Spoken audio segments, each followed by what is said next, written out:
como se propuso en el proyecto que originalmente se presentó. Por estas razones, señor presidente, brevemente explicadas, es que estaría en contra de la propuesta y por la invalidez de los preceptos que acabo de identificar. Muchas gracias. Gracias, señor ministro Cosío. Señor ministro Saldívar, por favor. Gracias, señor presidente. Como ya se indicó aquí, en la sesión de 12 de mayo de 2016, voté a favor del proyecto del ministro Cosío, que fue desechado. En aquel momento tuvimos un debate muy intenso y expresé las razones por las cuales compartía aquel proyecto. No veo caso en este momento de revivir la discusión, consecuentemente yo me remito a las razones que en su momento expresé para participar del proyecto del ministro Cosío, y simplemente anuncio que votaré en contra y obviamente elaboraré un voto particular. Gracias, presidente. Gracias, señor ministro Saldívar. ¿Alguien más, señora ministra Piña? Sí, gracias. Quiero expresar mi opinión para justificar mi voto. Como ya quedó expresado en el debate de la sesión ordinaria del Pleno del 12 de mayo de 2017, el proyecto que presentaba de 2016, sí. Gracias.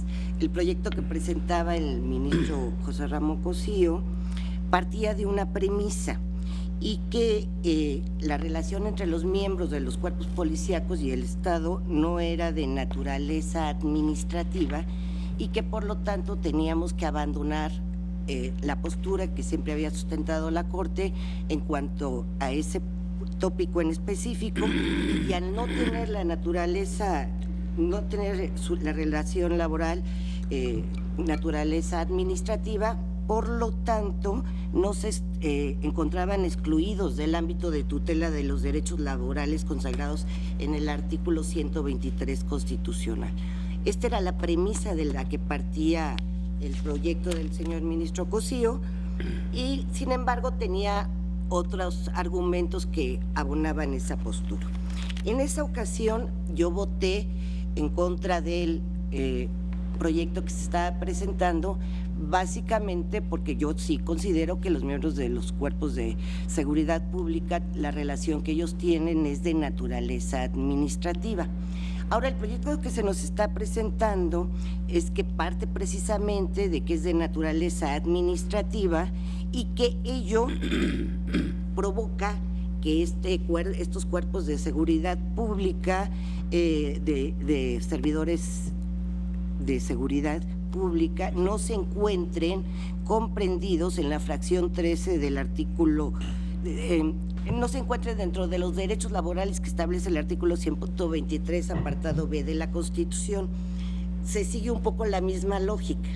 En el proyecto del ministro Cosío Díaz, como no es de naturaleza administrativa, no tienen derechos laborales a los que se refiere el artículo 123, apartado B de la Constitución. Ahora el proyecto se dice, como sí tiene naturaleza administrativa, y recogiendo lo que los demás ministros opinaron en ese momento, yo me reservé, no opiné más que en relación a si tenían o no la naturaleza de su relación laboral, naturaleza administrativa. Ahora se dice, como sí tiene naturaleza administrativa, entonces no tienen, atendiendo a sus funciones, a la naturaleza, etcétera, no tienen los derechos laborales a que se refiere el artículo 123 del apartado B de la Constitución como tales. Pueden estar regulados en leyes especiales, pero no entran en ese catálogo. Yo también yo me aparto de esa posición, aún reconociendo que tiene naturaleza administrativa. O sea, yo parto que sí son de naturaleza administrativa, pero que eso en automático no tienen derechos laborales a que se refiere el artículo 123, apartado B, eso a lo que yo no llego a esa conclusión. Y voy a dar 3 argumentos para justificar mi postura, dado que yo voté con la mayoría en relación a que sí tenía naturaleza administrativa. Únicamente en ese punto yo me pronuncié. El primer argumento que yo sostengo, es de carácter histórico legislativo.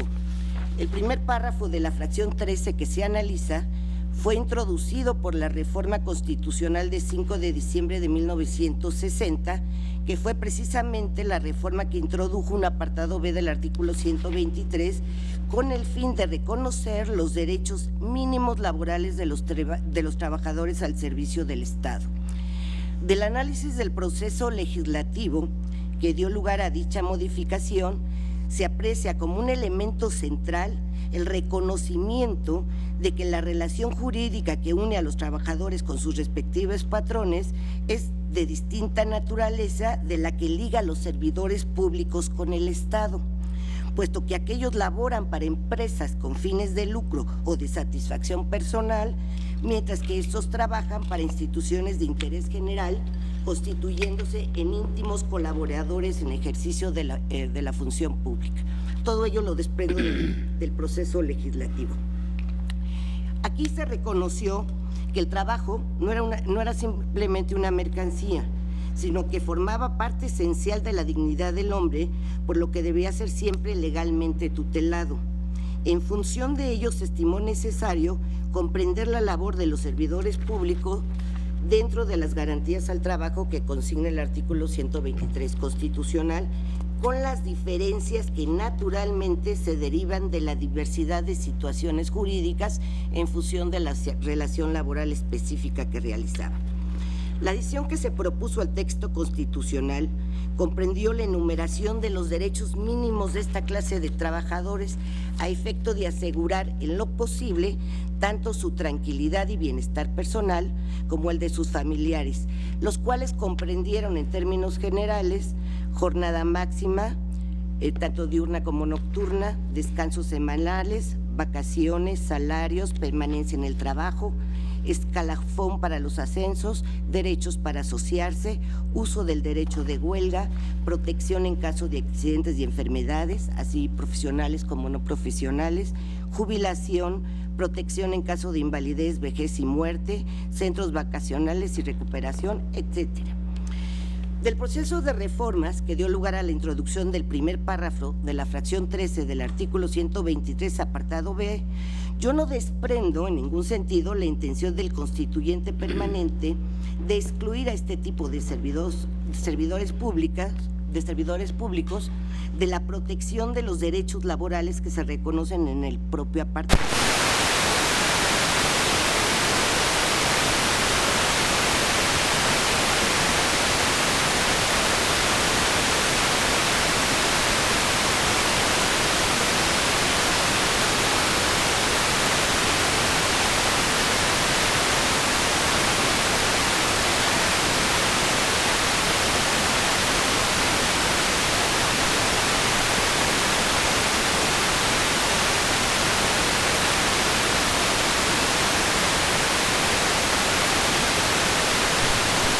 De empleados se cambió expresamente para utilizar el término trabajadores y que se establecían en favor de los servidores públicos adicionados en el artículo 123 de la Constitución.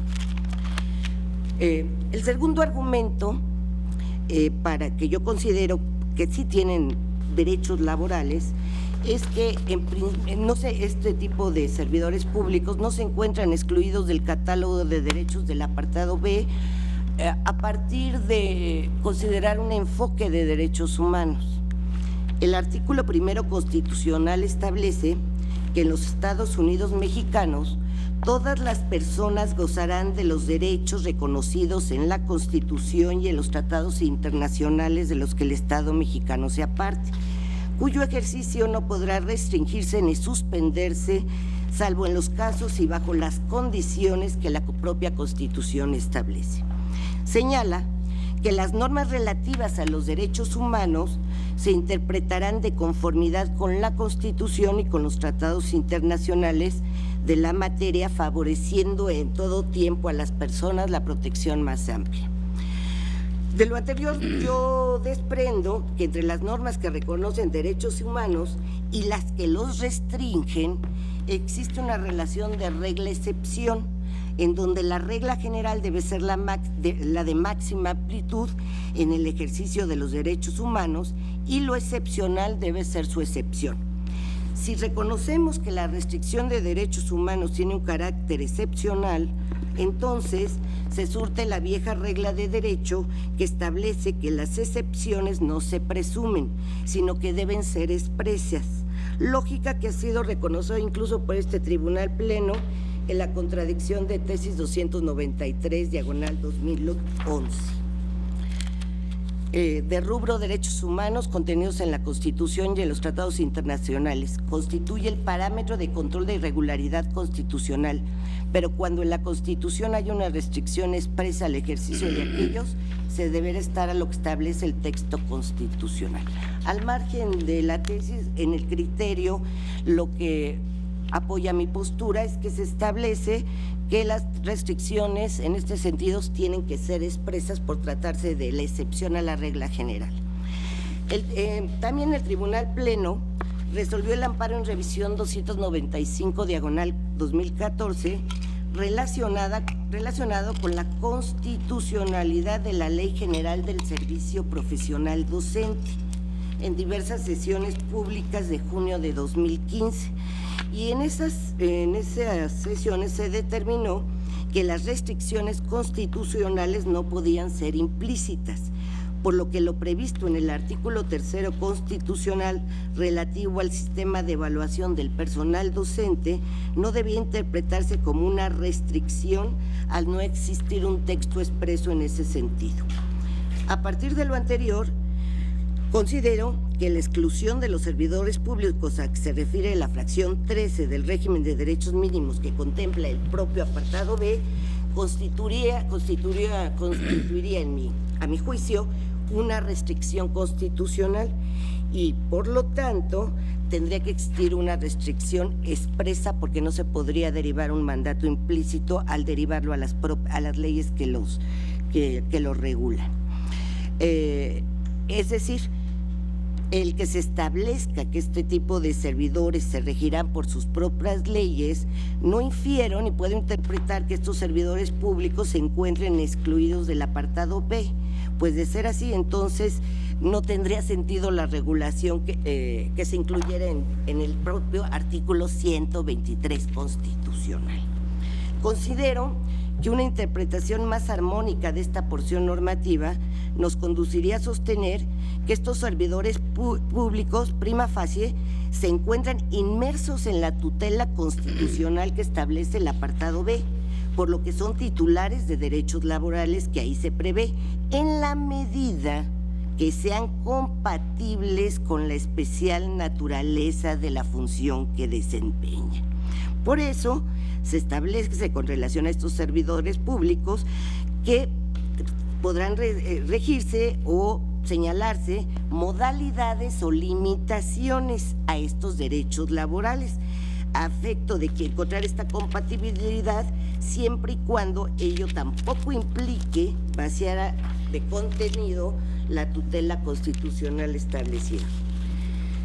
Por lo tanto, yo considero que el hecho de reconocer que los servidores públicos a que se refiere la fracción 13 del artículo 123 apartado B se encuentran protegidos por el catálogo de derechos laborales no significa que estos derechos no puedan encontrar ciertas modulaciones en virtud precisamente de la especial función que desempeñan.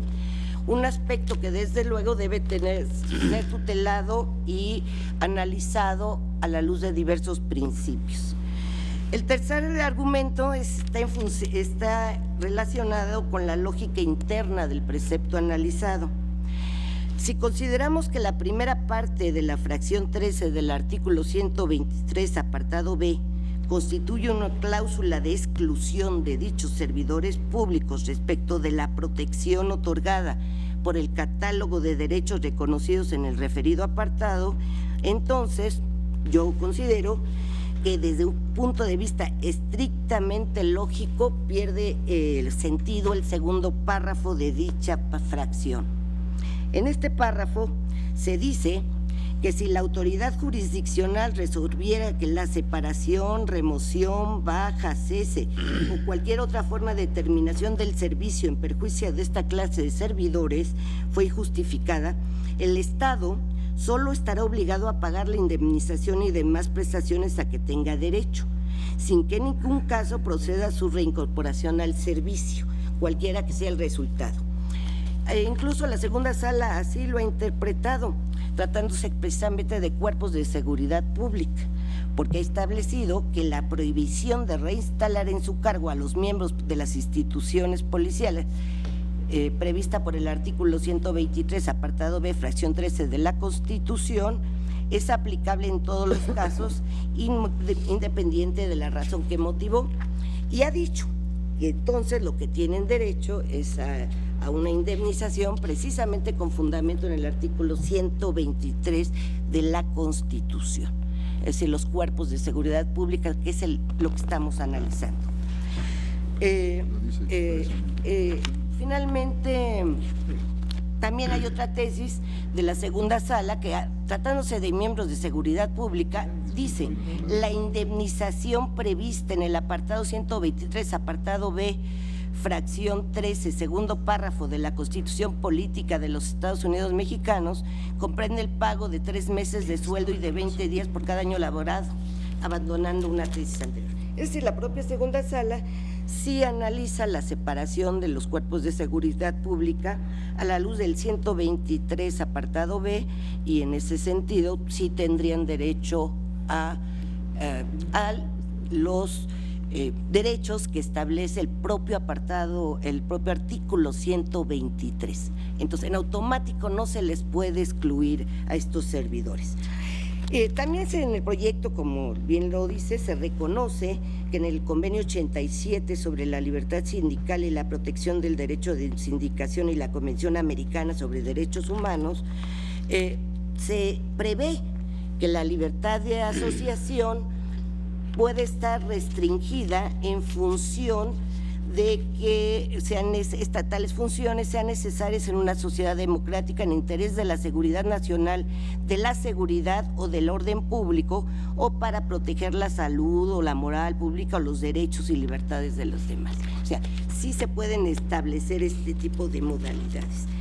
Pero, partiendo precisamente que el precepto que sí pueden ser titulares de la fracción 10ª del artículo 123, apartado B, entonces se tiene que analizar la validez de la norma, pero si es como restricción impuesta a este derecho, si esta resulta razonable y proporcional en la medida de lo que establece la propia norma que estamos analizando. Porque no se puede hacer en automático, como no goza de derechos laborales, entonces no es válida.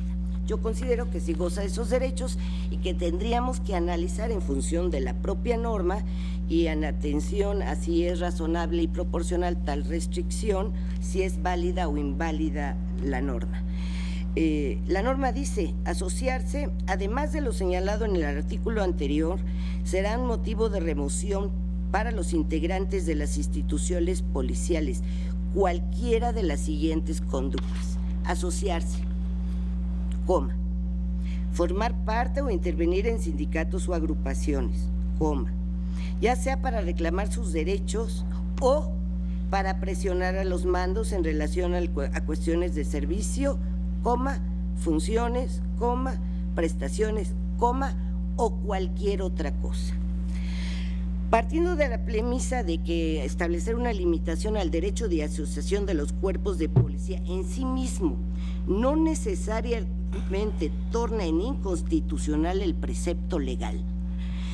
En la especie, yo considero que el problema es que tal disposición no resiste un test de proporcionalidad.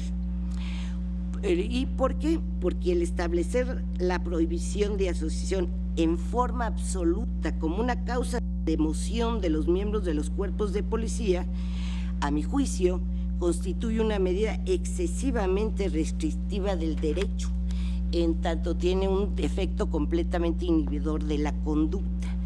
Y aquí quiero dejar en claro que yo estoy consciente y comparto la postura que este tipo de agrupaciones, este tipo de derechos, dado la naturaleza especial que tienen y las funciones que realizan, ¿se pueden modular, se pueden matizar? Sí, estoy totalmente de acuerdo. Incluso la Constitución y los tratados internacionales, el específico que menciona el proyecto y el cual lo suscribimos, así lo establecen, la posibilidad de que se haga en atención a las funciones que realizan esos cuerpos de seguridad. Pero el análisis ya de la validez en sí de la norma es a mí lo que me convence que esta resulta inválida. Y además, lo que estamos aquí analizando en concreto es una norma dirigida a un derecho de acción de cuerpos de policía.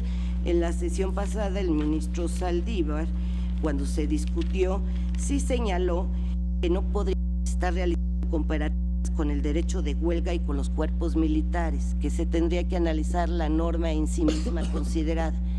Entonces, por todo lo que yo ya expuse, y me disculpo por lo largo de mi exposición, pero sí tendría yo que justificar por qué, aún partiendo de que yo voté con la mayoría en contra del proyecto del ministro Cosío, por considerar que, y lo sigo considerando, que es de naturaleza administrativa, en concreto, esta norma dirigida a cuerpos de policía, en concreto, no, a mi juicio, no resiste un análisis de proporcionalidad, y por eso yo votaré en contra del proyecto y anunciando un voto particular. Gracias, señor presidente. Gracias, señora ministra. Señor ministro Pérez Dayán. Gracias, señor ministro presidente. Como bien se ha expresado aquí, este asunto fue motivo de ya una inicial discusión en sesión de 12 de mayo de 2016, en la que una mayoría desechó el proyecto original, que partía de la base de la naturaleza de las funciones que cumplen, particularmente los cuerpos de seguridad, peritos y ministerios públicos, en atención a la propia naturaleza de sus propias funciones, y adicionalmente sobre la base restrictiva que el propio orden constitucional ha establecido a este tipo de servidores públicos. Esto es, muy en lo particular, lo que el artículo 123, apartado B, fracción 13ª, establece respecto de la remoción de este tipo de servidores públicos, en tanto esto puede llegar a suceder si no cumplen con los requisitos exigibles al momento en que opere esta propia remoción. Como bien todos sabemos, el artículo 123, apartado B, fracción 13ª, establece 3 restricciones fundamentales. Una de ellas, la estabilidad en el empleo, connatural al tema de la confianza. Esto no es simplemente exclusivo de este tipo de servidores públicos, sino en general se extiende a la naturaleza de muchas otras funciones que no pueden caer en el estricto camino de la corporatividad. Esto es, por citar un ejemplo, los trabajadores de confianza y algunos otros supuestos en los que la estabilidad en el empleo supondría desnaturalizar la función que cada quien debe ejercer en razón de sus propias responsabilidades, ya legales, ya contractuales. Esta es la primera gran restricción que nos da este artículo. La segunda es la posibilidad de aplicar retroactivamente la norma, en tanto previene la posibilidad de remover a un integrante de estas corporaciones si no cumple con los requisitos al día de la remoción, esto es, no al día en que se le contrata.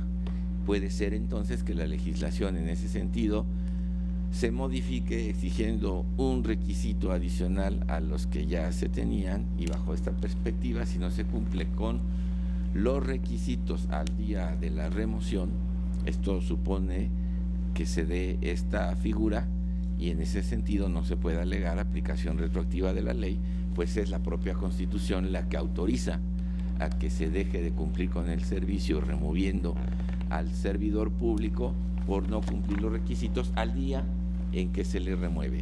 Y por último, a recurso efectivo, pues aun cuando se dice que se llegara a demostrar en juicio que la causa de remoción es injustificada, el Estado queda exento de cumplir con la instalación, en tanto solo está obligado a pagar una indemnización. Esto es, no obstante haberse demostrado que la causa de separación es injustificada, y la natural consecuencia de obtener una protección legal a través de un juicio lo sería reinstalarlo en el pleno goce de los derechos que tenía antes de su remoción por disposición constitucional justificada conforme a la iniciativa y las necesidades del momento, llevó a entender que solo puede obtener una indemnización, pero no una reinstalación. De ahí que la expresión recurso efectivo, como la conocemos en el contexto amplio de los derechos humanos, no se surte, pues por más que se hubiera obtenido un fallo favorable, no se alcanza. Tocando ya el tema específico, desde luego reconozco el esfuerzo que contiene esta acción de inconstitucionalidad, pues recoge de manera muy completa las intervenciones que se tuvieron en la discusión inicial de la naturaleza del servicio que se ve involucrado con esta disposición, y por ello yo estoy de acuerdo con la conclusión inicial respecto de la validez constitucional de esta disposición en función de la naturaleza y características de los sujetos a los que se dirige. Quiero recordar a todos ustedes que los argumentos de invalidez expresados en esta acción son tres. Dos básicamente relacionados con las restricciones. Uno de ellos, el que impide un derecho de reunión garantizado por otra disposición constitucional, lo cual queda superado con las exposiciones que se tuvieron al discutir este asunto originalmente, y repito, por la especial naturaleza de los servicios que prestan este tipo de funcionarios. El otro, el principio de progresividad, en tanto se alega la imposibilidad de exigir derechos que deben, por lo menos, entenderse mínimos solo por desarrollarse a través de una asociación o agrupación. Y uno último, el último argumento es la ambigüedad de la disposición, en donde el propio accionante cuestiona la forma tan amplia en que la disposición está redactada. Es en esta última parte, aún no abordada por este tribunal pleno en la ocasión en que se tuvo conocimiento de su primera discusión, la que, como bien lo ha dicho la señora ministra Piña Hernández, al igual que a ella, a mí me genera dudas respecto de su conformidad constitucional. Reitero, el argumento es la forma tan amplia en que ésta se encuentra redactada. Debo insistir, ya el artículo 123, apartado B, fracción 13ª, establece una prerrogativa muy importante con base en una restricción constitucional con la que el Estado puede disponer de los servicios de determinada calidad de servidores públicos bajo la consideración de la remoción al no cumplir con los requisitos que establezca la legislación al día en que ésta tenga lugar. Esto es, ya es una gran arma con la que el Estado cuenta para poder prescindir en una función tan delicada como lo es la seguridad pública de los miembros que no cumplan los requisitos para permanecer en esta importante función.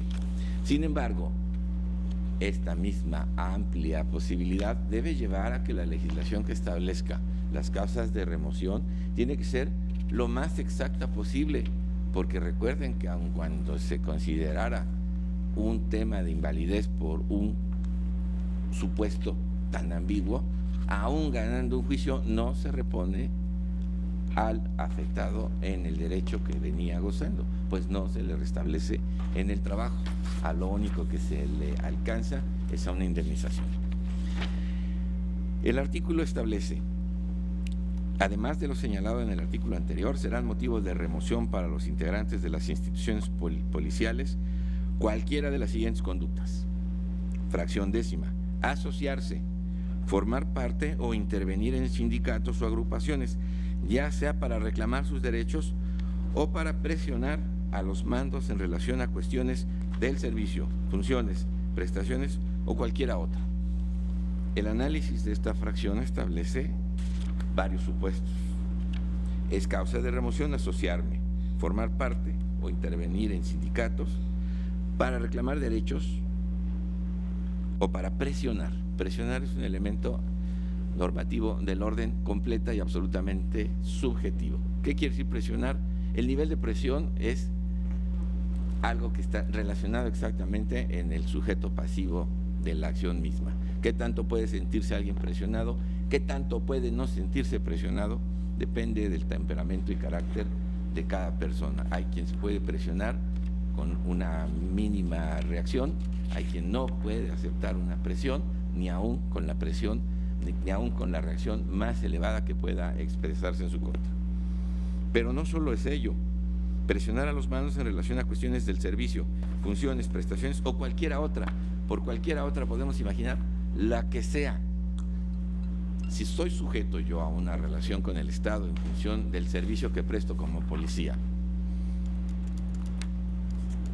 e integro una asociación, cualquiera que ésta sea, y eleva una petición, tendría que estar preocupado de saber en qué grado puedo presionar al mando para que considere que hay una causa de remoción, y aun cuando yo pudiera demostrar que la susceptibilidad del mando es demasiado pequeña y su grado de presión es muy elevado, no podría ser reinstalado en los derechos que me corresponden solo en función del grado de presión que puede soportar un mando.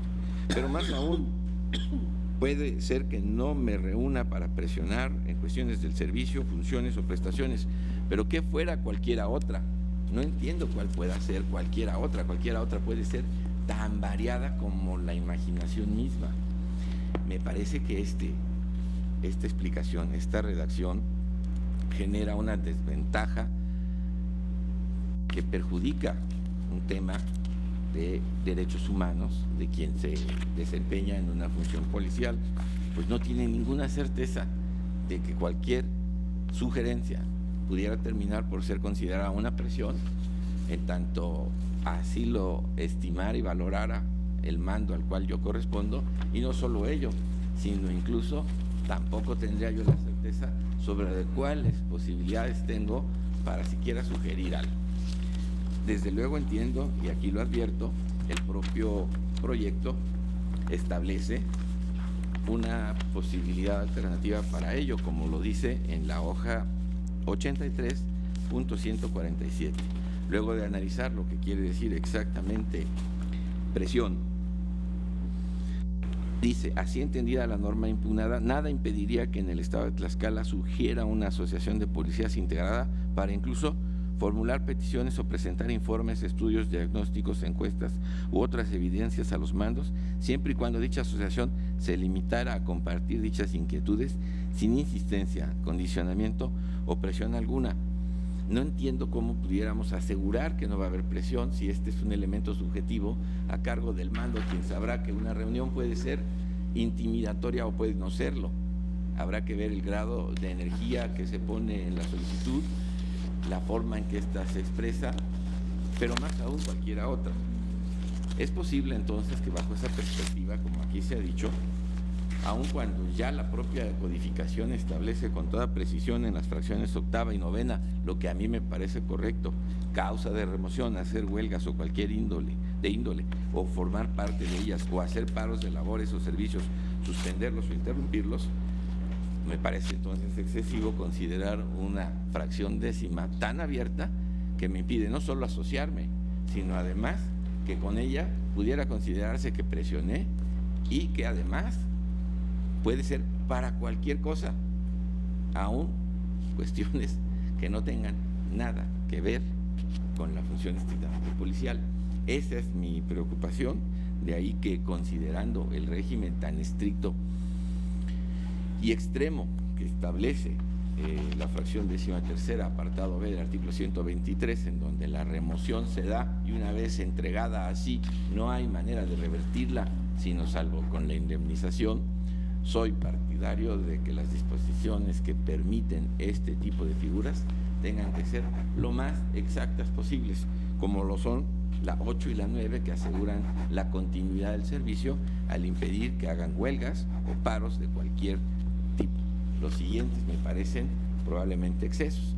De ahí que, aún respetando esta importante reflexión que se hace en torno a la concepción misma de la disposición, con todo respeto no la compartiría, sí todas las primeras, porque no considero que se demuestre inicialmente una cuestión de invalidez, pero esta me generaría, por lo menos a mí, si fuera destinatario de la misma, tal inseguridad que no sabría ni siquiera cuándo caigo en ella y cuándo no caigo, con la consecuencia de que ante tal inseguridad y duda, el estado de zozobra sería elevado, pues en caso de que se hiriera alguna susceptibilidad ligera, se daría una remoción contra la cual no puedo lograr ningún efecto jurídico equivalente al restablecimiento de mis derechos. Por ello, reconociendo lo intenso y lo cuidadoso del trabajo de este proyecto, que bien, como dije, recoge gran parte de lo que se discutió en una primera sesión, ahora al llegar a este tercer aspecto, no estaría yo de acuerdo en que esta circunstancia pudiera colmar los mínimos de seguridad jurídica que nuestra legislación debe respetar y considerar en función de un régimen restrictivo tan severo como lo es el servicio público de la policía. Es todo, señor presidente. Gracias, señor ministro. Señor ministro Franco, por favor. Gracias, señor presidente. Trataré de ser breve porque me parece que nos posicionamos. Yo quiero precisar que yo voté en contra del proyecto del ministro Cosío por dos razones principalmente, no por muchas de las que aquí se han dado, sino primero porque asimilaba el régimen laboral de manera general a este tipo de servidores públicos y en segundo lugar invalidaba la norma. Yo quiero ser muy breve. El problema que enfrentamos y la segunda sala ha venido construyendo y tejiendo toda una doctrina en relación precisamente a estos asuntos, ¿no? Viene desde cómo vemos el marco constitucional mexicano. Y quiero señalar un par de cosas que me parecen muy importantes. El proyecto da cuenta muy puntualmente de la evolución que ha tenido el régimen que hoy está en el apartado B de la Constitución. Entonces, no me voy a detener en eso. El hecho concreto y más importante es que es un régimen de excepción frente al régimen general. Creo que esto nadie lo puede negar. Y tomó muchos años, varias décadas, de que se incorporara en la Constitución. Insisto, el proyecto creo que puntualmente se hace cargo de esta evolución. Quiero recordar que el encabezado del apartado B, y me parece que no es una cuestión sin importancia para la discusión, es todavía vigente hoy, porque no ha entrado en vigor la reforma, es que el Congreso de la Unión tiene que expedir leyes conforme a las bases siguientes. Y el apartado B se diseñó originalmente para regular las relaciones entre los poderes de la Unión, el gobierno del Distrito Federal y sus trabajadores. Hoy en día hay una reforma con una vacatio legis muy larga en donde se excluye al Distrito Federal por los cambios que han existido en la hoy Ciudad de México. Entonces, pero eso es irrelevante, se generó un régimen de excepción. Y a la luz de las realidades de nuestro propio sistema, se establecieron excepciones dentro de ese marco de excepción. Entre ellos, en mi opinión, y así lo he sostenido durante todas las discusiones que hemos tenido, en particular, la fracción 13 es una excepción clara. Y me parece que al texto de la Constitución, con pleno respeto a cómo se quiere interpretar de otra manera, que se vale, esto lo hemos hecho todos los días en este pleno, ¿verdad?, cuando nos juntamos, dice: los militares, marinos, personal del servicio exterior, agentes del Ministerio Público, peritos y los miembros de las instituciones policiales se regirán por sus propias leyes. Consecuentemente, el constituyente hizo una excepción aquí de manera general, diciendo: este grupo de servidores públicos, no se les quita el carácter, ¿verdad?, se rigen por sus propias leyes. En el caso concreto, además, como también lo señala el proyecto, existe desde las primeras décadas del siglo XX el reconocimiento en todos los instrumentos internacionales de la Organización Internacional del Trabajo, la disposición expresa, y me refiero nada más en este caso, no me voy a meter con el ejército, sino en el caso de las policías, es decir, de estas instituciones de seguridad pública que son las instituciones policiales, la excepción expresa a que con ello se podrá establecer un régimen diferente en atención a su propia naturaleza. Consecuentemente, me parece que esto lo saca, y por eso yo no estuve de acuerdo en esencia con el proyecto que nos presentó el ministro Cosío, del marco general de nuestra regulación laboral, sea del apartado A o del apartado B. Eso no quiere decir que no se le puedan aplicar normas establecidas en esos apartados cuando sus propias leyes establecen beneficios adicionales para esto, porque así lo dispone expresamente la fracción 13ª.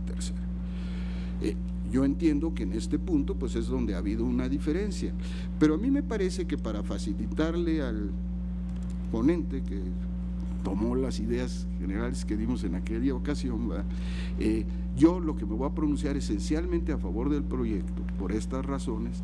Sí hay ciertas consideraciones que no comparto, ¿no?, y que yo desarrollaría en un voto concurrente, porque yo creo que yo en lo personal tengo que ser congruente con lo que he votado en la segunda sala, y la segunda sala ha establecido algunos criterios diferentes a lo que se sostiene en el proyecto.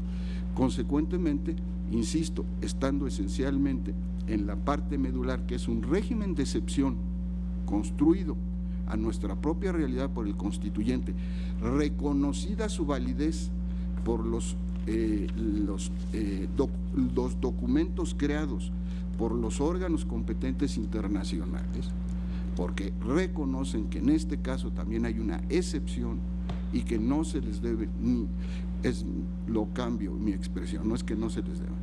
Los estados tienen libertad en estos casos, ¿no?, para fijar las condiciones que rigen ese tipo de relaciones. Me parece que hemos enfrentado varios problemas por cómo está redactada nuestra Constitución y las leyes, precisamente para definir cuál es el tipo de relación que se establece entre estos servidores públicos y el Estado. Recuerden que esto vino sin duda de un origen administrativo, y precisamente a partir de las modalidades que fuimos estableciendo en el artículo 123, hemos tenido que estar abordando una teoría para poder compaginar toda esta serie de características que tiene. Finalmente, yo concluyo diciendo, como estoy convencido, con pleno respeto a todas las posiciones, que estamos frente a un régimen de excepción creado por nuestro constituyente permanente, en donde clara y categóricamente dice que se rigen por sus propias leyes. Estando la parte de convencionalidad que hoy es tan importante en nuestro sistema constitucional, puesto que los tratados que precisamente se refieren a los derechos laborales son tratados o convenciones de derechos humanos y forman parte de nuestro marco constitucional, y existiendo disposiciones expresas, como lo consigna el proyecto, de que en relación con este tipo de servidores públicos los estados quedan en libertad para establecer las modalidades. Por estas razones, yo estaré esencialmente de acuerdo con el proyecto que se nos presenta, e insisto, haré un voto concurrente simplemente para establecer mis diferencias en aquellos puntos en que lo que hemos venido construyendo en la segunda sala se separa en aspectos concretos del proyecto que nos presenta el ponente. Gracias, señor presidente. Gracias, señor ministro. Señor ministro Medina Mora. Muchas gracias, señor presidente. Yo quiero manifestarme en general en favor del proyecto y sus resolutivos. Me parece sí que tendría que separarme de algunas consideraciones que no se refieren a la cuestión efectivamente planteada, que me parece es la violación en su caso de los derechos de reunión y asociación en su vertiente de sindicalización, es decir, esta idea de asociación con el propósito de presionar y reclamar. Me parece que en esa lógica este es el punto central, y en esa lógica estoy en favor del proyecto, pero me separo de las consideraciones que desarrollan otros aspectos de la proporcionalidad y los derechos de libertad y asociación que no se refieren puntualmente a este asunto. También creo que, como dijo el ministro Franco, en la segunda sala hemos desarrollado una serie de elaboraciones jurisprudenciales que dan un alcance diferente a los derechos que pueden tener los servidores públicos que desarrollen estas funciones, estando claramente en un régimen de excepción que se rige por sus propias leyes. Sobre esa base planteo mi posición. En su caso haré un voto concurrente. Gracias, presidente. Gracias, señor ministro. ¿Algún otro comentario, señor ministro Lainez? Gracias, ministro presidente. También para posicionarme en este punto. Yo también en la segunda sala he votado un poco como en la línea que ha señalado la ministra Piña, porque yo en sala he sostenido, sin llegar a cuestionar la naturaleza de la relación, que sí hay derechos laborales y que sí se tienen que reconocer algunos derechos laborales, o en todo caso lo que yo he señalado es que el silogismo relación administrativa igual a no derechos laborales porque las leyes no los traigan, no puede ser un argumento válido para negar, por ejemplo, un amparo. Por ejemplo, ninguna de las leyes que yo he visto hasta hoy en día, ni a nivel federal ni local, de las instituciones policiales hablan de horas extras. Y yo considero que un policía tiene derecho a horas extras, que tenga un horario que no es el que nos marque la ley federal de trabajo, la ley burocrática, eso podrá ser otra cosa, está sujeto a un régimen especial donde probablemente tendrá que trabajar una sobre 24 o un día de descanso sobre 24 horas de trabajo o en fin, lógicamente estar presente en las instituciones en las que presta sus servicios, pues en la madrugada o según la función que está desempeñando. Lógicamente, si es una unidad antisecuestro, pues lógicamente no va a exigir que su horario sea exactamente en una protección laboral de 8 a 3 y de 5 a 7 de la noche, ¿no? Pero eso no significa, estoy dando un ejemplo porque esos casos los hemos tenido. Yo he reconocido que aunque no lo tenga sus leyes, tienen este tipo de derechos. El ministro Cosío va más allá y nos pide una reflexión sobre la conveniencia de abandonar el criterio de que la relación es administrativa. A mí me parece muy interesante y muy plausible esta reflexión, porque una posibilidad, si lo entendí bien, es señalar laboral puede ser la relación, pero matizada por su ley especial, donde pueden venir todas estas restricciones, estas y otras que por la naturaleza de las funciones pueden tener. Lo que valdría es la restricción constitucional de la no permanencia y la no reinstalación, que ya está en texto constitucional. Yo reconozco que pudiera pensarse que hay una inconsistencia en la posición que al menos yo he sostenido, el decir cómo si sigo considerando que es una relación administrativa puedan tener derechos laborales y cuáles. Afortunadamente, pues se ha visto hoy en día caso por caso. Yo con el compromiso de reflexionar en este punto, hoy en día me parece que tendríamos para un abandono de criterio tomar en cuenta toda una serie de consideraciones que para saber en qué impactaría este cambio de criterio. No es tan sencillo porque después de 20 años de sostener este criterio y de haber sido ratificado por la Suprema Corte de Justicia, ni el legislador federal ni el legisladores locales nunca, o más bien se han basado en el criterio de que siendo administrativo, por lo tanto, no regulan nada laboral en sus leyes, lo cual les ha sido sumamente cómodo. Un cambio de criterio, pregunto yo, nos llevaría a decir, entonces, ¿un cuerpo policial tiene derecho a la huelga y a la sindicalización? Podríamos decir no, porque su ley en una posición no la prevé, pues sí, pero tampoco la prohíbe. Entonces, no sé a dónde puede llevar o qué tipo de derechos ipso facto tendrían que asumir en un cambio de criterio. Pero yo sí creo que es sumamente importante lo que nos ha planteado el ministro Cosío.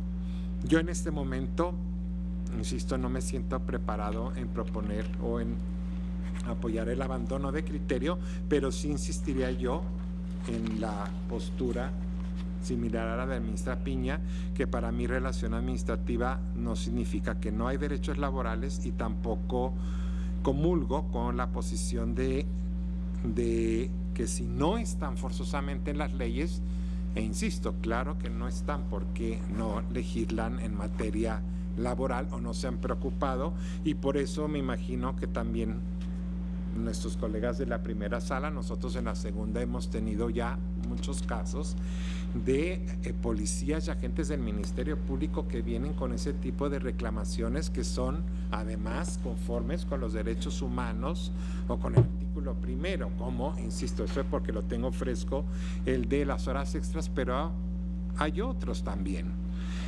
Entonces, yo decía, concretamente, en la parte, en esta tesitura yo también haré un voto concurrente, porque yo, digamos, si estoy en contra del silogismo, pues tendría que hacerlo valer en el proyecto. El ponente nos propone y si lo interpreté bien, en su proyecto, una interpretación conforme, es decir, la restricción en este caso de esta ley es para la sindicalización, es decir, no pueden pertenecer o agruparse en sindicatos. Y en mi punto de vista, esas sí serían de las restricciones que serían constitucionales en una ley especial. Hoy en día, en la Ley Federal de Trabajo, inclusive lo tenemos para la huelga. La Ley Federal de Trabajo o la ley burocrática nos dicen, un hospital, por ejemplo, no tiene la misma libertad para ir o el mismo procedimiento o la misma libertad para estallar una huelga como si la pueden tener trabajadores de otras empresas. ¿Por qué? Porque no solo es un servicio público, sino que está en medio precisamente el servicio público que prestan, aunque sea privado. El hospital tiene que mantener un servicio mínimo, tiene que avisar con tiempo de anticipación a la Junta, o sea, no tiene la libertad que podría tener una empresa privada que no preste estos servicios públicos. O sea, sí hay posibilidad que en las leyes laborales haya este tipo de limitaciones a derechos laborales. Yo entiendo que el ponente nos propone pues una interpretación conforme en el sentido de que lo que está vedando esta ley es la posibilidad o el derecho a sindicalizarse. Y en ese punto yo estaría de acuerdo. Yo desde el primer debate de este punto dije lo que yo no estoy de acuerdo en estas prohibiciones abiertas y tajantes, y yo esgrimí el argumento, ¿cómo no van a tener derecho a asociarse incluso para ir a reclamar de un superior jerárquico que no han recibido su sueldo o que el sueldo viene incompleto? Claro que lo pueden hacer. Yo, por eso, aceptaría la propuesta del proyecto de la interpretación conforme. Digo, quizás ya muy tarde para esto, pero yo también me permitiría quizás hacer una propuesta de que este pleno lo que deberíamos quizás de declarar inconstitucional es la parte que dice asociarse. Porque si nosotros suprimimos la parte que dice asociarse, entonces el precepto se leería así: además de lo señalado en el artículo anterior, serán motivo de remoción para los integrantes de las instituciones policiales cualquiera de las siguientes conductas: formar parte o intervenir en sindicatos o asociación. Eso para mí sí es constitucional, porque es una limitación que permite la fracción 13, pero no que digamos asociarse, formar parte o intervenir en sindicatos. Insisto, son dos vías.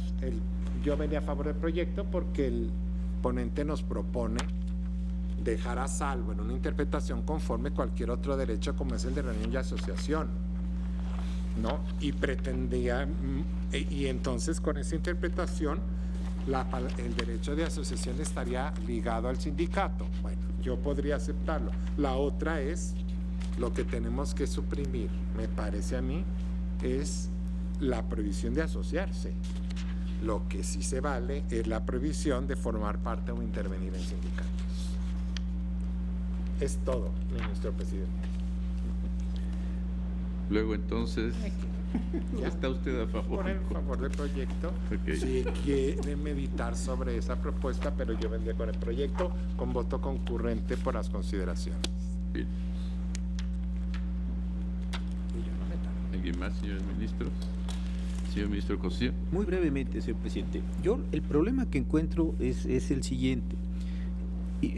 Históricamente, lo señalaba muy bien la señora ministra Piña con la modificación tan sustancial de 60 para incorporar un régimen particular en tiempos particulares. No eran años simples, eran años de una hegemonía partidista, de generar un apartado. Ya desde ahí la cosa tenía algún tinte corporativo, pero en fin, así se generó y está previsto en la Constitución. Luego, la sistemática de la Constitución es que el 123 regula relaciones de trabajo. Entonces, tenemos nuestros dos apartados. Sistemáticamente, topográficamente, ahí es donde están previstas estas condiciones. A mí lo que me cuesta mucho trabajo es entender que porque hay una serie de modalizaciones a esta situación, las modalidades o las excepciones acaben generando un régimen particularísimo, que acaba teniendo una condición administrativa. Es prácticamente como generar de la fracción 13 un apartado C. Es decir, el A ya lo sabemos, ahí está. El B dice, y lo señalaba el ministro Franco hace un momento, las relaciones entre el Estado y sus trabajadores están en el B.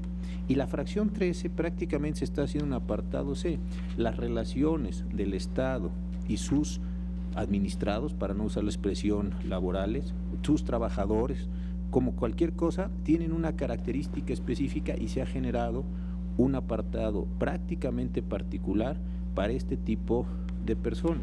Yo creo que de una excepción laboral no puede surgir un régimen administrativo. Creo que es un régimen laboral que tiene excepciones y habría que ver si esas excepciones son válidas o son válidas. Pero es una discusión que ni siquiera vale la pena entrar en este momento.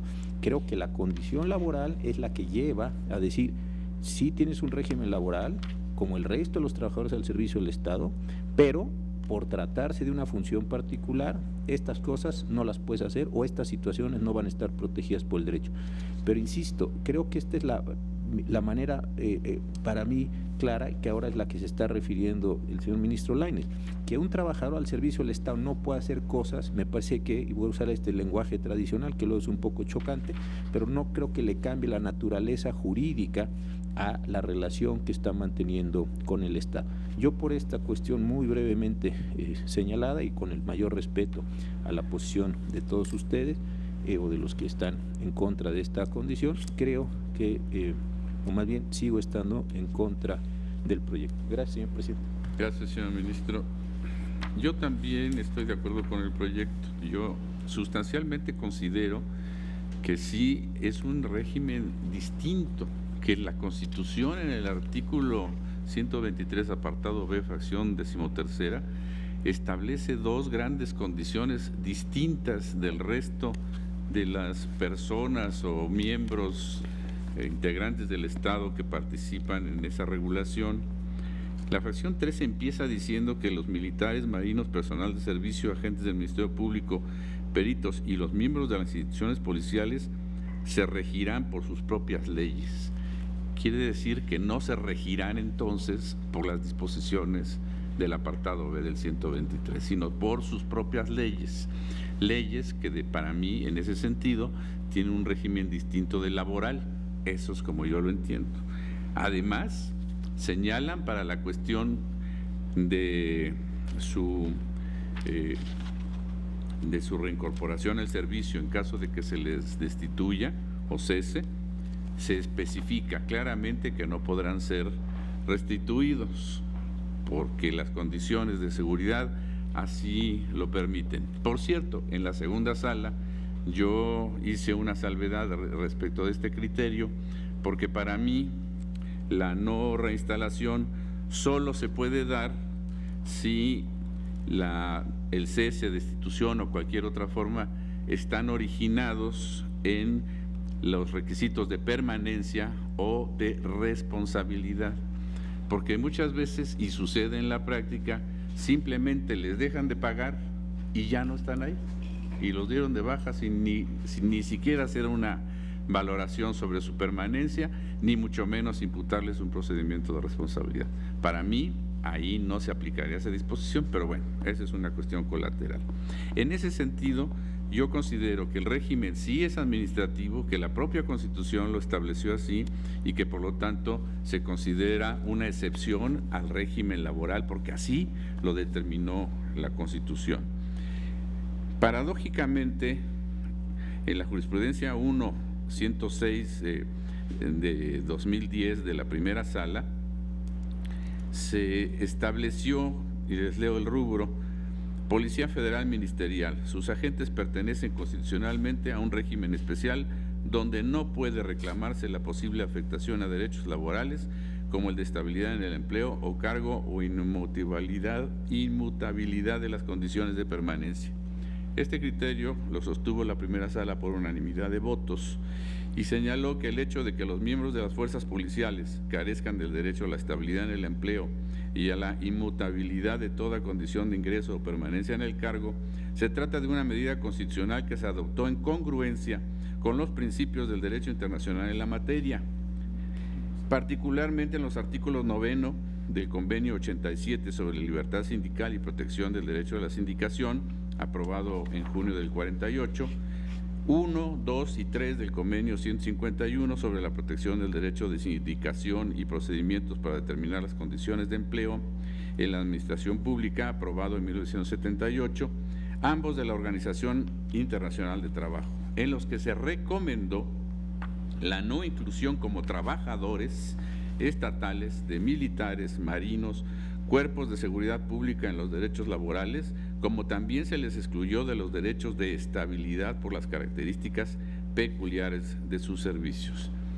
Para mí, esto abona a mi criterio en el sentido de que se trata no de una relación laboral, sino de un régimen especial que se asemeja más al sistema administrativo y no al laboral, en donde las leyes determinarán cuáles son las condiciones del trabajo, cuáles son las necesidades del Estado y cuál es lo que se tiene que adoptar y dotar de derechos a los trabajadores, porque así lo dispuso la Constitución. Incluso la primera sala estableció que las cuestiones de policía por cese no se debieran considerar como de aquella materia administrativa que se comparte con la primera y la segunda sala, sino que dijeron que esto correspondía plenamente a la materia administrativa y que por lo tanto ya no se les enviaran los asuntos a la primera sala. Yo, independientemente de eso, considero que coincido plenamente con el proyecto y en ese sentido votaré a favor. Señor Ministro Pérez Dayán. Gracias, señor Ministro Presidente. Breve, me veo invitado a participar, pues como bien saben ustedes, este proyecto toma mucho de la construcción que la segunda sala ha hecho por razón de su competencia en el régimen específico y naturaleza de los trabajadores y en su parte específica de quienes sin serlo laboran como o se prestan servicios como policías en lo particular. Y es que de los integrantes de este pleno, que a su vez han reconocido la membresía de la segunda sala y han expresado estar de acuerdo con el proyecto, me preocuparía mucho que se considerara que también como integrante de la segunda sala muestre una franca rebeldía contra ella, cuando es totalmente lo contrario en la medida en que he participado y votado a favor en todos estos criterios que se han sostenido. Lo único cierto, y me es importante aclarar, es que concuerdo con todo lo que han dicho y esta construcción que ha hecho la segunda sala ha llevado a estos extremos, precisamente a estos lineamientos.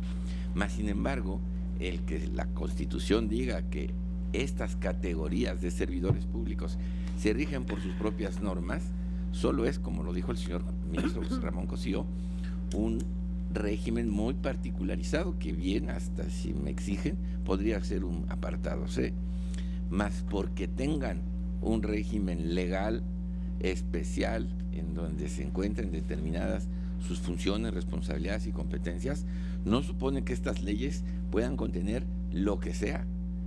Hay lineamientos específicos del 123 en donde las leyes sabrán que no se gozan de determinados derechos, pues están restringidos, pero los demás sí se gozan. Participar de la idea de que solo porque se rigen por sus propias leyes ya supone que esas leyes digan lo que puedan decir o lo que quieran decir, sería difícil de justificar en una dinámica de derechos humanos.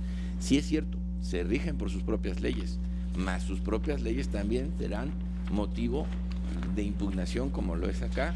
Este artículo 160, fracción décima, es una de esas leyes especiales que permite que en acción de inconstitucionalidad revisemos si es o no constitucional, salvadas las restricciones constitucionales. Creo que el tipo que aquí se establece como causa de remoción es abierto, difícil de atajar y por eso genera inseguridad jurídica. Es mi posicionamiento, diferenciado en específico con las participaciones que han tenido los quienes han sido integrantes y siguen siendo integrantes de la segunda sala. Gracias, presidente. Gracias, señor ministro. Señora ministra Piña, por favor. Nada más para una aclaración. Esa tesis de la primera sala es 2010, pero en sí no creo que resulte inexacta con lo que propone el proyecto. El proyecto está proponiendo que son de naturaleza administrativa, alude al mismo convenio que se señala en la propia tesis, y por eso yo decía que en esa parte yo compartía el proyecto en cuanto es de naturaleza administrativa, y que así estaba señalado en el proyecto en relación al convenio la posibilidad de que se establecieran modalidades o restricciones atendiendo a la función pública, pero lo que sí no puedo compartir es en el sentido de que porque la Constitución diga que se rigen por sus propias leyes, esas leyes no puedan tener ningún control de regularidad constitucional.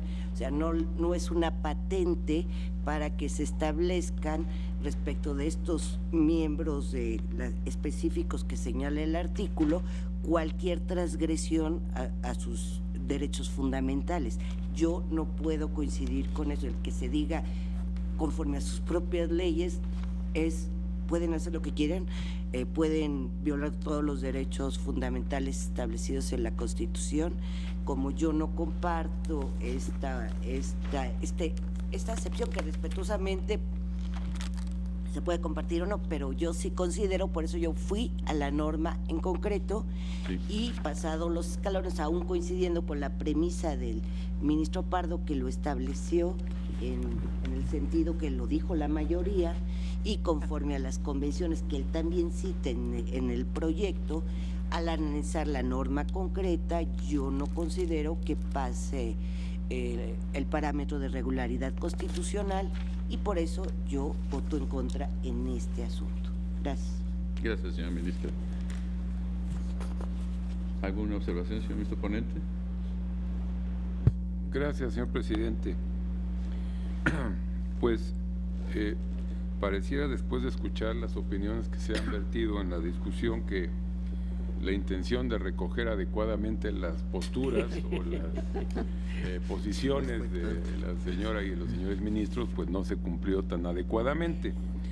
Entiendo que el tema es complejo y que desde luego genera mucho debate, además de que presenta muchas aristas. Y yo, mientras escuchaba la discusión, pensaba, pero un poquito al aire, que tal vez el proyecto abarca una serie de cuestiones que no sean necesarias para resolver el asunto concreto, y eso tal vez genere alguna desviación de la atención hacia esos aspectos. Sí quisiera yo aclarar algunos puntos. El primero, la circunstancia de que se considere que la relación del Estado con las autoridades policiales es de carácter administrativo, ahí recogemos criterio de ambas salas, que han venido reiterándolo en muy diversas ocasiones. La naturaleza administrativa de la relación hace, desde mi punto de vista, que los derechos que puedan tener los miembros de estas corporaciones oficiales pues sean de naturaleza administrativa también, pero no es que les estén prohibiendo tener cualquier tipo de derecho. Y además, creo yo que tampoco es el enfoque el de decir, como es una relación de carácter administrativa, entonces ya no tienes ningún derecho de los que establece el artículo 123. Por lo menos esa no es la propuesta o la intención del proyecto. Se parte de la base, sí, y creo que en esto sí quedó claro la vez anterior que discutimos el asunto, que había un régimen de excepción para las personas que integran estos cuerpos policiales, y también se analizó y se discutió que este régimen de excepción era considerado como una restricción constitucional, incluso validada a nivel convencional por distintos documentos y tratados, y que por consecuencia era aceptable constitucionalmente que la ley a la que remite el propio texto constitucional estableciera la restricción como la que analizamos en el artículo que ahora se revisa. El otro punto, en relación con lo que señalaba el ministro Lainez, y que la intención era interpretar este artículo 160, pues ni siquiera con una interpretación conforme, sino con una interpretación literal, es que cuando señala la prohibición, cuando dice asociarse, formar parte o intervenir en sindicatos o agrupaciones, esto abarca las tres acciones: asociarse, formar parte o intervenir en sindicatos o agrupaciones, ya sea para reclamar sus derechos o para presionar a los mandos en relación a cuestiones del servicio, funciones, prestaciones o cualquier otra. Y en el proyecto intenta salvar, de alguna manera, leía el ministro Pérez Dayán algún párrafo en donde decimos, bueno, no es que se les esté dando la posibilidad de asociarse en términos de nuestro artículo 9 constitucional. Lo que se está prohibiendo es que formen sindicatos o hagan asociaciones para hacer valer o reclamar este tipo de derechos que, bueno, están considerados como laborales en el artículo 123, pero que aún teniéndolo los miembros de las corporaciones policiales, pues deben de tener el carácter de administrativo, porque así lo han establecido ambas salas de esta Suprema Corte de Justicia. En fin, yo desde luego estaré atento a cómo se forma la mayoría en un sentido o en otro, pero sí, lo que sí ofrezco es, porque entiendo que algunos ministros de la segunda sala, como lo expresó el señor ministro Franco, el señor ministro Medina, el señor ministro Lainez, que entiendo, si no estoy equivocado, que están a favor del sentido del proyecto, pero no comparten argumentaciones. Si me hicieran llegar alguna nota que yo pudiera incorporar, a lo mejor las observaciones o las salvedades son de aspectos que no son esenciales para resolver el tema y que pudieran incluso obviarse. En fin, yo haría el esfuerzo también de incorporar al proyecto, o más bien eliminar lo que les pudiera generar algún conflicto con algún criterio que ya hubieran establecido en la segunda sala, e insisto que no fuera indispensable para la decisión de este asunto. Y finalmente quisiera comentar que el señor ministro Gutiérrez me hizo favor de hacerme llegar unas observaciones en donde lo que él me sugiere es que eliminemos algunas partes del proyecto en donde decimos o damos la idea de que sí pudieran tener derecho a asociarse para cuestiones de defensa de sus derechos, porque finalmente eso pudiera resultar un tanto contradictorio con el presupuesto que se plantea en el proyecto. porque se alude a la posibilidad que los miembros de las corporaciones policiales tengan derechos equiparables de huelga o de paro, y entiendo pues que eso sí iría en contra de la idea principal del proyecto. Yo le agradezco mucho sus observaciones y con mucho gusto atendería las mismas, eliminando estas menciones que pudieran generar cierta contradicción. Y en esas condiciones, pues, señor presidente, el proyecto está a la consideración del Tribunal Pleno. Ofrezco, insisto, si obtuviera la mayoría el sentido del proyecto, atender a las observaciones de los señores ministros que han anunciado votos concurrentes, porque entiendo que les preocupa que algunas partes del proyecto pudieran generar alguna contradicción con criterios que ellos han establecido en asuntos de la segunda sala, y pues desde luego yo sostengo el proyecto con el sentido que se propone, y pues haría mi mejor esfuerzo para, si es que obtiene mayoría en el engrose, tratar de dejar satisfechos al mayor número de los integrantes de este tribunal pleno. Gracias, señor presidente. Gracias, señor ministro. Vamos a someter entonces a votación el proyecto, básicamente en sus términos, desde luego con las salvedades que quieran hacer valer los señores ministros. Tome la votación, señor secretario. Señor ministro Gutiérrez Ortiz. A favor del proyecto, reservándome el derecho a formular un voto concurrente una vez que lea el engrose. Señor ministro Cosío Díaz. Estoy en contra del proyecto por la invalidez de la fracción 10ª del artículo 160 de la ley impugnada y por extensión de las fracciones 8ª y 9ª de ese mismo artículo. Anuncio voto particular.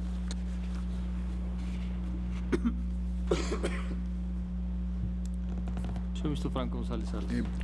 Esencialmente con el proyecto, por supuesto con su sentido, agradezco al ministro ponente la apertura. Yo en lo personal le haré llegar esa nota que ha solicitado, y evidentemente me reservo también un voto concurrente, porque él estará en libertad de aceptar o no aceptar lo que le proporcionemos. Consecuentemente, cuando yo ya tenga el engrose del señor ministro, decidiré si formulo voto concurrente o no.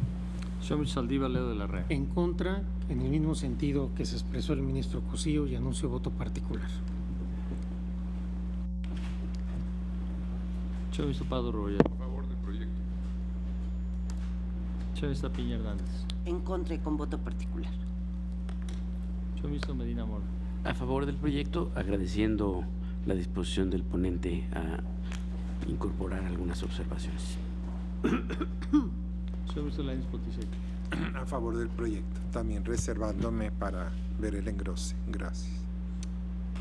Señor ministro Pérez Dayán. Aun y cuando comparto la inmensa mayoría de las consideraciones del proyecto, estoy por la invalidez de la disposición combatida al violar el principio de seguridad jurídica.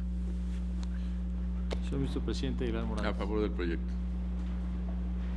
Señor ministro Presidente, me permito informarle que existe una mayoría de 6 votos a favor de la propuesta del proyecto, con anuncio de reserva de voto concurrente de los señores ministros Gutiérrez Ortiz Mena, Franco González Salas, Lainez Potisek, y voto en contra de los señores ministros Cosío Díaz, quien anuncia voto particular y se pronuncia por la invalidez del artículo impugnado y envía de consecuencias sus fracciones 8ª y 9ª en los mismos términos del señor ministro Saldívar Ledo de la Rea, la señora ministra Piña Hernández, que vota en contra y anuncia voto particular, y el señor ministro Pérez Dayán también vota en contra y precisa por violación a qué derecho fundamental específico. Gracias, señor secretario. Les recuerdo, desde luego, señores ministros, que pueden formular los votos que quieran, aunque no los hayan anunciado. Queda entonces resuelto con la mayoría señalada por el secretario esta acción de inconstitucionalidad 1/2015, y ya nada más le pediría yo al señor secretario que nos lea los puntos resolutivos. Sí, señor. Primero, es procedente pero infundada la presente acción de inconstitucionalidad promovida por la Comisión Estatal de Derechos Humanos de Tlaxcala. Segundo, se reconoce la validez del artículo 160, fracción 10ª de Ley de Seguridad Pública del Estado de Tlaxcala y sus municipios, publicada en el periódico oficial de la entidad el 28 de noviembre de 2014, por las razones precisadas en el considerando quinto de esta ejecutoria. Y tercero, publíquese esta resolución en el periódico oficial del Estado de Tlaxcala y en el Semanario Judicial de la Federación y su Gaceta. ¿Están de acuerdo, señores ministros? Señora ministra, con los resolutivos. En consecuencia, queda resuelto en definitiva la acción de inconstitucionalidad 1/2015 y no habiendo otro asunto listado para el día de hoy, voy a levantar la sesión convocándole, señora y señores ministros, a la próxima sesión pública ordinaria que tendrá lugar el próximo lunes en este recinto a la hora acostumbrada. Se levanta la sesión.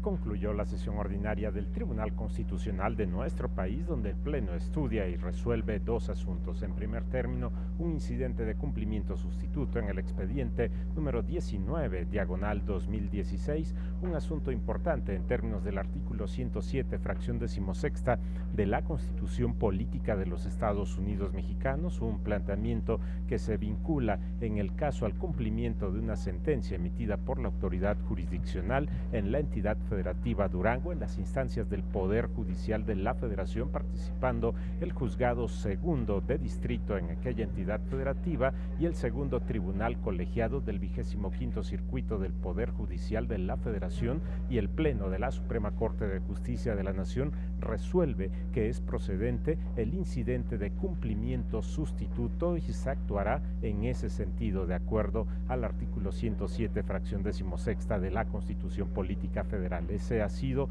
el primer asunto resuelto en esta sesión ordinaria. Posteriormente, el Pleno analiza y resuelve una acción de inconstitucionalidad, la número 1, diagonal 2015, vinculada a la entidad federativa Tlaxcala, una acción de inconstitucionalidad interpuesta por la Comisión Estatal de Derechos Humanos de aquella entidad federativa, impugnando fundamentalmente un artículo, el 160, fracción 10ª de la Ley de Seguridad Pública de la entidad federativa Tlaxcala y sus municipios. El Pleno establece el estudio de esta acción de inconstitucionalidad fundamentalmente en el contexto de lo que establece el artículo 123, apartado B, fracción 13ª de la Constitución Política Federal respecto a esa figura de la posibilidad de organizar sindicatos por parte de los integrantes de las fuerzas policiales en aquella entidad federativa, y el asunto que se establece precisamente en el artículo 160, fracción 10ª, que establece la prohibición correspondiente, un elemento que lleva al estudio en ese contexto,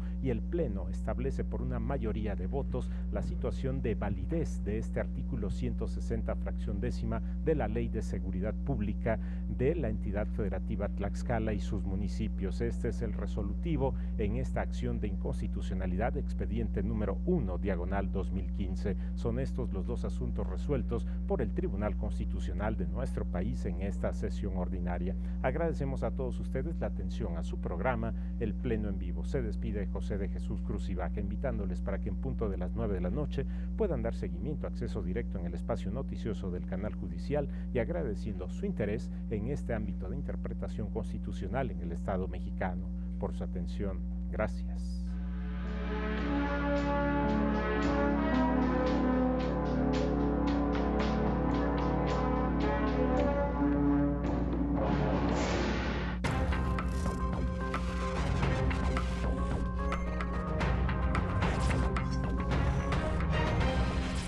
Muy buenas tardes, bienvenido a este espacio informativo de noticias del Canal Judicial. La segunda sala de la Suprema Corte reconoció a la Asamblea Constituyente de la Ciudad de México como autoridad demandada en las controversias presentadas contra la Constitución capitalina.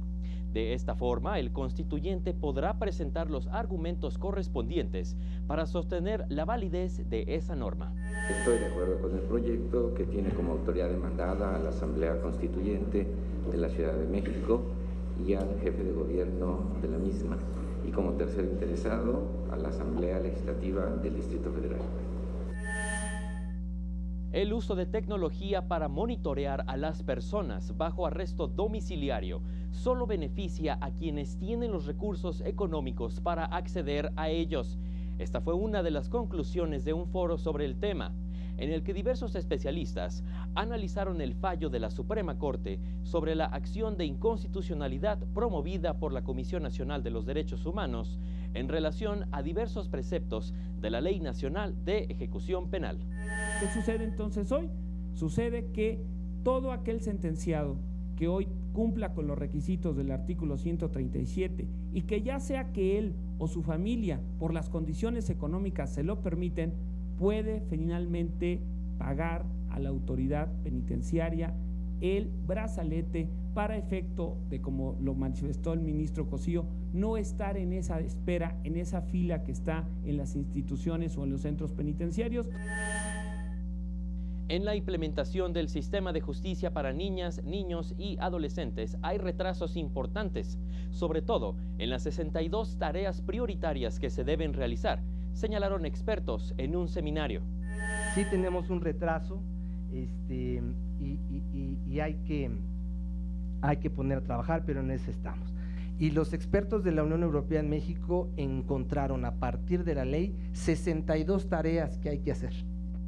Explicaron que hay diversas tareas específicas para jueces, magistrados, ministerios públicos, defensores y para quienes van a llevar a cabo la ejecución de medidas.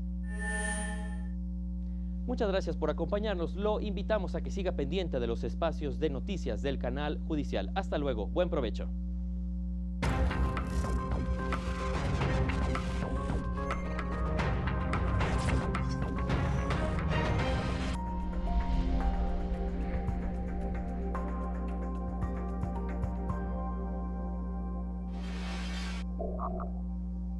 Esta semana, Mónica Lavín, Rafael Estrada y Gerardo Dehesa analizan el término testamento y su relación con la etimología, la antropología, la historia, la literatura y las artes, en la nueva temporada de La Palabra Justa. Oigan, hoy vamos a hablar de un tema interesante, ¿no? Y que todo el mundo tiene que tener listo, dicen por ahí, que es el testamento.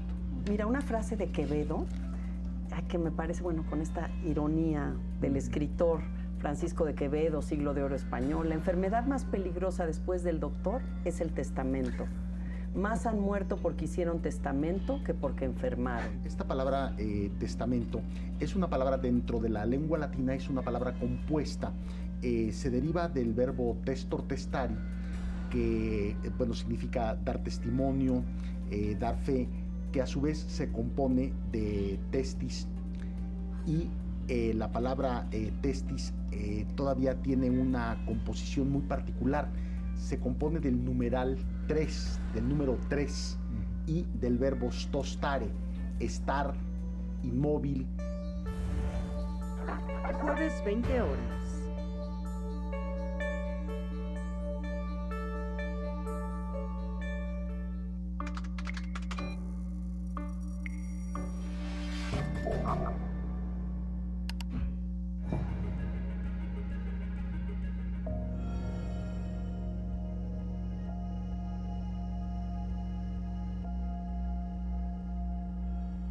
Non bis in idem significa no juzgar dos veces sobre lo mismo. En derecho, non bis in idem, nadie puede ser juzgado dos veces por el mismo delito. Servidor público obligado del Poder Judicial de la Federación. En mayo debes presentar tu declaración de modificación patrimonial de 2016. Si trabajas en la Suprema Corte, en la Sala Superior o en la Presidencia del Tribunal Electoral, presenta tu declaración a través de la siguiente liga: http://DSL patrimonial. Si prefieres presentarla impresa, obtén el formato en esa liga y anexa una copia de la constancia de percepciones y retenciones, así como de la declaración de impuestos sobre la renta. Asesoría en el 4113-1000, extensión 5537, o por correo electrónico en regpatrimonial@scjn.gov.mx. Si eres servidor público adscrito a tribunales de circuito, juzgados de distrito, órganos auxiliares y administrativos del Consejo de la Judicatura Federal o al Tribunal Electoral, con excepción de Sala Superior y Presidencia, debes presentar tu declaración exclusivamente a través del sistema disponible en la liga https://judicaturadeclara.cjf.gov.mx/dp, desde internet o intranet. Asesoría en el 01800-710-7533 o 0155-5449-9500. extensión 6565, Red Nacional, Gato 318-6565, o al correo electrónico registropatrimonial@correo.cjf.gov.mx. Cumple en tiempo y forma. This is the story of climate change. But told in a way you've never heard before. From the masses of data, we've chosen just 3 numbers that hold the key to understanding climate change. They are 3 numbers that represent what we know about the past, present and future of Earth's climate.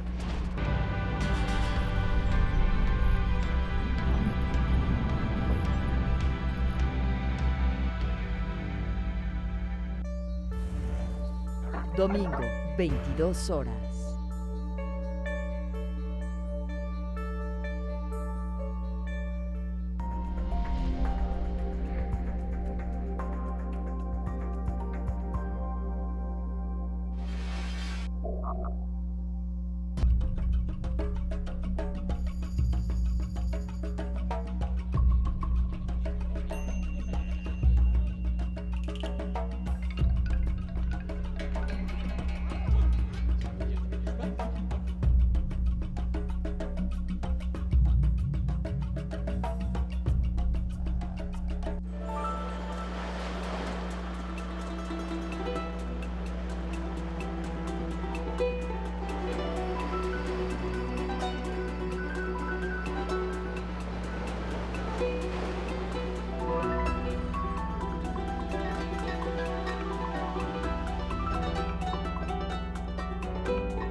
¡Oh, linda!, exclamó el primer gobernador al llegar a este lugar. Y estas palabras se convirtieron en el nombre de la ciudad, Olinda. Así lo consignaría por escrito un monje de este monasterio 200 años más tarde. El monasterio de São Bento es uno de los edificios eclesiásticos mejor conservados de Olinda. Los sacerdotes benedictinos celebran aquí la misa desde hace siglos. Pero es cosa sabida que para los monjes el tiempo desempeña un papel secundario.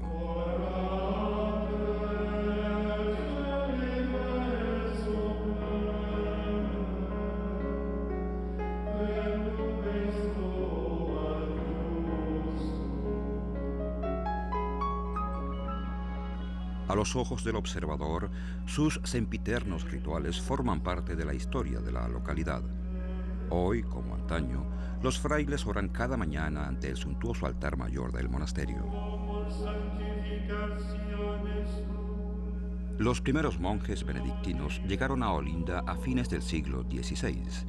Venían a la saga de jesuitas y franciscanos, cuyos relatos sobre la hermosura de la nueva colonia circulaban ya por toda Europa.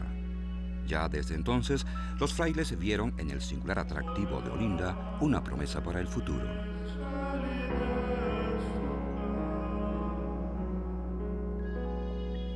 El monasterio de São Bento no adquirió su aspecto actual hasta el siglo XVIII. Hoy es uno de los monumentos más importantes del barroco tardío en Brasil. Conscientes de la importancia histórica de este patrimonio cultural de la humanidad, los monjes que lo habitan han convertido el cuidado y conservación del conjunto arquitectónico en parte de su vida.